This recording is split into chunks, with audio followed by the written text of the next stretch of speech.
The moment many had imagined for decades had finally arrived. Across Britain, television screens flickered to life before dawn.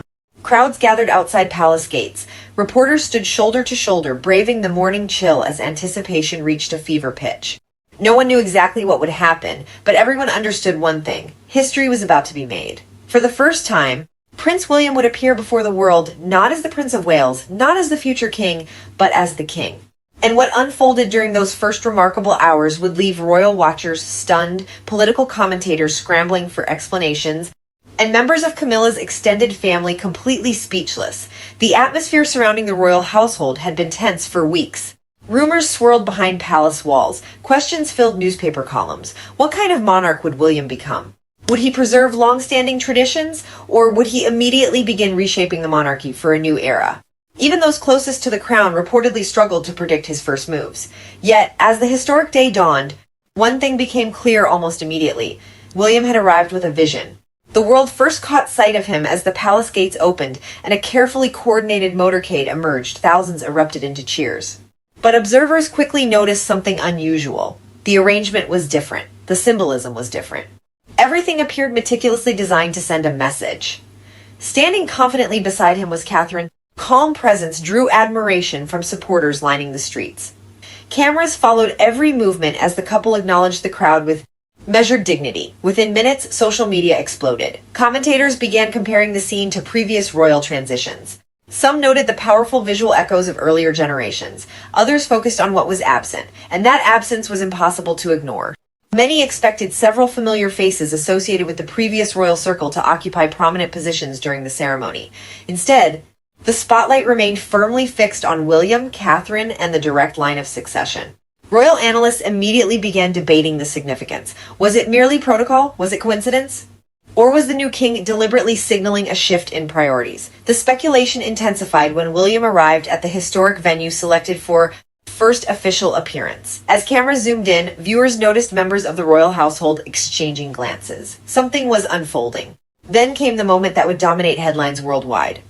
William stepped forward to address the nation. The crowd fell silent. For several seconds, the only sound was the distant clicking of camera shutters. Then he began to speak. His words were measured. Tone was confident, but what truly captured attention was the theme running throughout his remarks. Service, duty, family, continuity.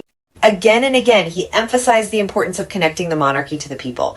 He spoke of responsibility rather than privilege, spoke of the future rather than the past, and with each passing minute, became increasingly apparent that this was not simply another ceremonial speech. It was a declaration of intent. Millions watched in fascination. Political leaders from around the world issued statements praising the address. Public reaction was swift and overwhelmingly emotional. Inside royal circles, another conversation was taking place. Several observers noted that William carefully highlighted individuals who had played pivotal roles throughout his life. His gratitude appeared sincere and deeply personal. But many expected specific acknowledgments that never came. That omission triggered an avalanche of speculation.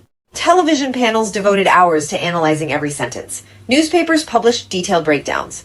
Royal correspondents dissected every gesture, every pause, every carefully chosen word. Meanwhile, attention quietly shifted toward Camilla's family. Reports suggested that some relatives had anticipated a more visible role during the historic transition. After all, they had become increasingly familiar figures within royal discussions over recent years. Yet as event after event unfolded, opportunities for public prominence seemed remarkably limited. Photographs from the day told their own story. Key positions belonged to William's immediate royal team. The central narrative focused on the future king and queen. Imagery consistently reinforced a streamlined vision of the monarchy. For many viewers, the message appeared unmistakable. A new chapter had begun, and William intended to write it his way. As the day progressed, excitement continued building. Crowds swelled outside royal residences. Tourists traveled hundreds of miles hoping to witness even a brief glimpse of history. Every appearance generated fresh headlines. Every decision fueled new discussions. Perhaps the most revealing moment occurred during a reception, attended by senior figures from across British society. This gathering was expected to offer subtle clues about William's priorities. Observers were watching closely. Who would receive special attention? Who would be positioned near the king? Who would emerge as influential voices within the new royal era? The answers surprised many. William appeared relaxed, confident, and entirely comfortable steering the conversation.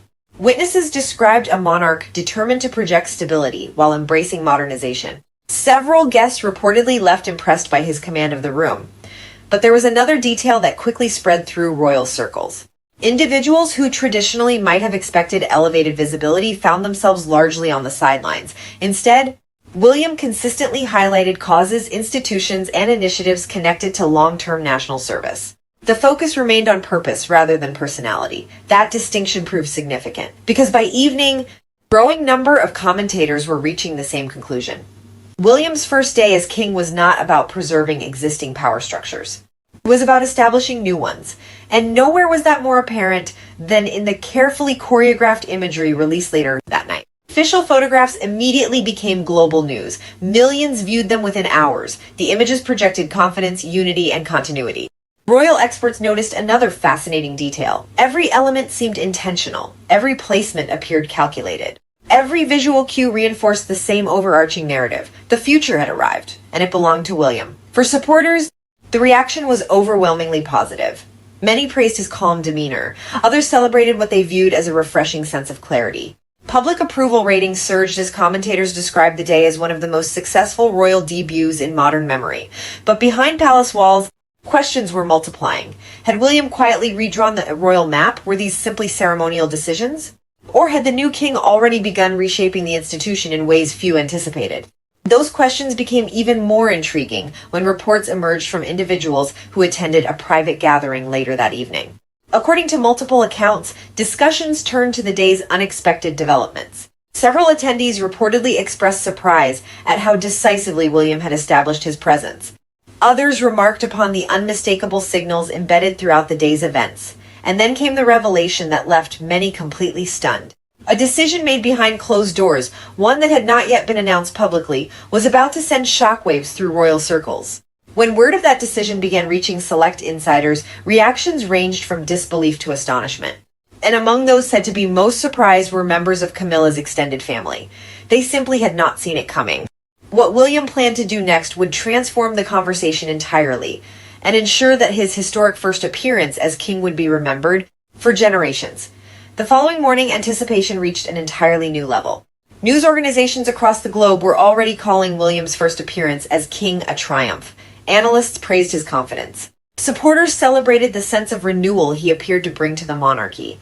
Yet behind the scenes, attention was focused on one question. What was the decision that had reportedly stunned royal insiders? As details slowly began to emerge, the answer became clearer. Sources close to the palace suggested that William intended to accelerate plans for a more streamlined and focused monarchy, one centered firmly on the direct line of succession and the public responsibilities of working royals. While such discussions had circulated for years, many assumed significant changes would take time. William appeared to have other ideas. Observers noted that his first public appearances had already reflected this philosophy. Every event emphasized service, accountability, and a clear sense of purpose. There was little room for distractions, little room for competing narratives. The message seemed simple. The monarchy's future would be defined by public duty above all else. That realization reportedly caught many by surprise. For some, it signaled the beginning of a modern royal era. For others, it represented a dramatic shift from expectations that had developed over recent years. Either way, the impact was undeniable. Public reaction remained overwhelmingly positive. Crowds continued gathering wherever the king appeared. Social media remained flooded with praise for both William and Catherine, whose partnership had become one of the defining images of the transition. Commentators pointed out that the couple projected stability during a period of historic change. Together, they appeared determined to lead with confidence while maintaining the traditions people cherished. Then came one final moment that perfectly captured the significance of the occasion. As William concluded another official engagement, paused to greet members of the public waiting behind security barriers.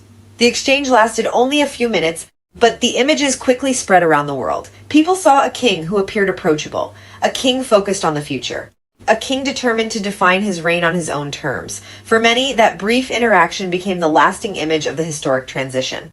By the end of the day, headlines across international media shared a common theme. William had exceeded expectations. His first appearance as king had not merely introduced a new monarch, it had introduced a new vision. The symbolism, the carefully crafted public appearances, and the emphasis on service all pointed toward the same conclusion. William was establishing his identity as king from the very beginning, rather than allowing others to define it for him. And in doing so, he had managed something extraordinarily rare. He had transformed a ceremonial moment into a statement of leadership.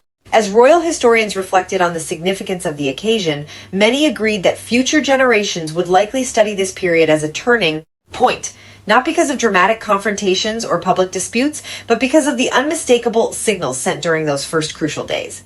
The world had expected a transition. Instead, it witnessed the arrival of a monarch determined to shape the future. And that is why William's historic first appearance as king captured global attention, sparked endless discussion, and left even seasoned royal observers astonished. One thing was certain: a new chapter had begun. And the world would be watching every step of the journey.